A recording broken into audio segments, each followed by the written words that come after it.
Խնդիրները բարձրաձայնում են։ Նախ դրանք որքանով են լսելի լինում համապատասխան մարմինների կողմից եւ այսօր կազմակերպված այս քննարկումից հետո իրատեսական եք համարում, որ ի վերջո փորձագետների ձայնը լսելի կդառնա։ Այո, դեռ 2025 թվականի 4-րդ եռամսյակից ես խոսում եմ, կանխատեսել եմ բոլոր այն խնդիրները, որին մենք այսօր արդեն իսկ հանդիպում ենք, ճիշտն ասած, մի բանում եմ սխալվել, ես կանխատեսում եմ, որ գոնե 4-5-րդ ամսից կսկսվեն խնդիրները, սակայն ցավոք սրտի հենց առաջին ամսից եղան այն բոլոր կանխատեսումները ապահովագրության համակարգի, այսպես ասած, ոչ նորմալ մեկնարկի մասին։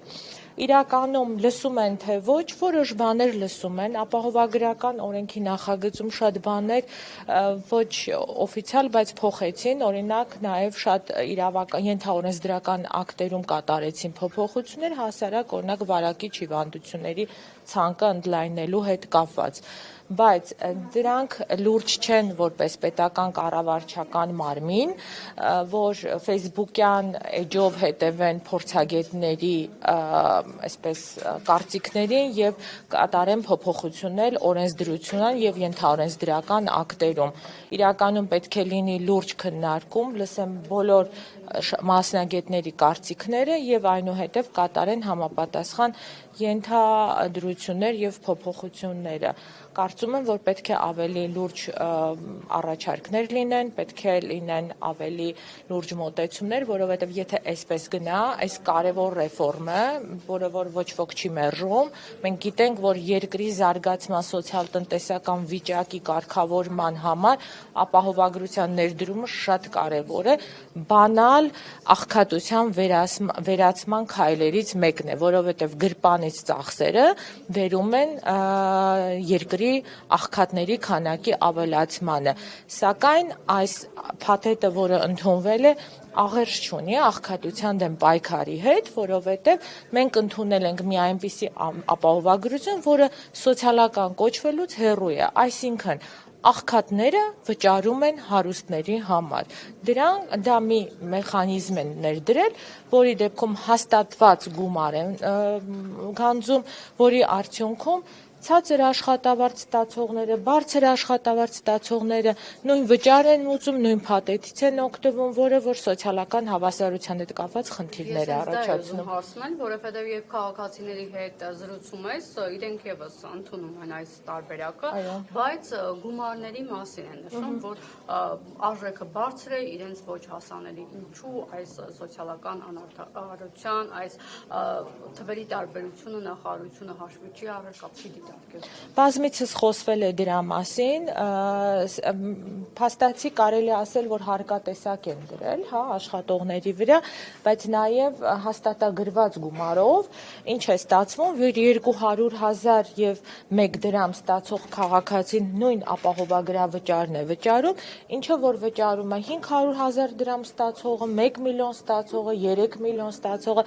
այստեղ խոսել սոցիալական արդարությունից անհասկանալի է եւ ամենակարևորը կարմիր գծով գնում է, որ սա համընդհանուր է, բայց համապարփակ չէ, այսինքն ընդհանրապես փոխհատուցվելու է առողջապահական ծախսերի 30%-ը, ինչը խոսում է նրա մասին, որ մեր բնակիչները նորից անելու են գրպանից ծախսեր, բավականին շատ եւ անում են այլևս գրպանից ծախսեր, որի արդյունքում մենք չենք կարող խոսել, որ մենք պայքարում ենք աղքատության դեմ։ Միևնույն է, քաղաքացիները գրպանից ծախսեր են անում, միևնույն է, աղքատացման պատճառներից մեկն է դա հանդիսանում։ Տիկին Պողոսյան, Արմեդ համակարգում, դուք էլ եք ահազանգում, բազմաթիվ խնդիրներ կային, օրինակ քաղաքացիներին այնպիսի հիվանդություններ էին գրված, որոնք իրենք երբեք չեն ունեցել։ Ինչից է ձեր կարծիքով առաջացել այդ խնդիրը, ինչի մինչ այդ չի լուծվել այդ խնդիրը նախարարության կողմից, համակարգի կողմից։ Այո, ուրեմն քաղաքացիներին բազմաթիվ են դեպքերը, 1 չի, 10 չի, շատ են, որ քաղաքացիները իրենց Արմեդ համակարգում տեսնում են այնպիսի բուժումներ կամ այնպիսի առողջապահական այցեր, որոնք որ իրենք չեն արել, Սա ես կփորձեմ արդարության կանխված վարկածը չխախտելով ասել, որ տեխնիկական բնույթի է կրում, սակայն ես լրիվ իրավունք ունեմ մտածելու, որ գուցե այդ գրառումների հետևից նաև պետության գումարների հոսք է եղել, որովհետև երբ որ տեսնում ես գրառումը, ներքևը տեսնում ես նաև փոխհատուցված գումարը։ Օրինակ, իմ ապենդիցիտի վիրահատության ժամանակ, եթե չեմ սխալվում, 170,000 պետությունը հետևից գումար էր տվել։ Ինչն է սա խնդիրը։ Սա խնդիրը, որ Արմետ համակարգին առողջապահության նախարարությունը չի տվել համապատասխան տեխնիկական բնութագիր, տեխնիկական պահանջը, որ օրինակ քաղաքացու իդենտիֆիկացիայի համար մենակ անուն ազգանունը քիչ է, պետք է լինի ID, այսպես ասած, իդենտիֆիկացիա, որը որ ըստ իրենց բացատրության չի արվել։ Սա իրենց պատկերացումն է, բայց ես կարող եմ մտածել հակառակի մասին։ Պարզապես պետպատվերի շրջանակներում գումարների հոսքեր։ Տիկին Պողոսյան, տեսեք, օրինակ գաղտնիք չէ, որ գրանցված աշխատողներն են կարող օգտվել այս համակարգից, սակայն խնդիր կա, երբ դեկտեմբեր ամսվից է քաղաքացին համարվում գրանցված աշխատող, այդ դեպքում ապահովագրությունից կարող է օգտվել միայն ապրիլ ամսից։ Այստեղ դուք կոռուպցիոն ինչ-որ ռիսկեր չեք տեսնում։ Այստեղ մինչև կոռուպցիոն ռիսկերին հասնելը շատ լուրջ իրավական խնդիր կա, որովհետև ապահովագրական օրենքի ներդրումը եղավ 2026 թվականի հունվարի 1-ից, բայց մենք արդեն 2025 թվականի դեկտեմբերին կատարեցինք ապահովագրական գանձումներ։ Սա շատ լուրջ խնդիր է, սա անհասկանալի իրավաբանական բացատրություն, անգամ չունեն բացատրություն, բազմիցս նամակներով էլ դիմել են տարբեր կառույցներ, չի եղել դրա բացատրությունը։ Իսկ ինչ վերաբերում է կոռուպցիոն ռիսկերին, ապահովագրական ամբողջ այս համակարգը մի հատ մեծ կոռուպցիոն ռիսկի մեջ է։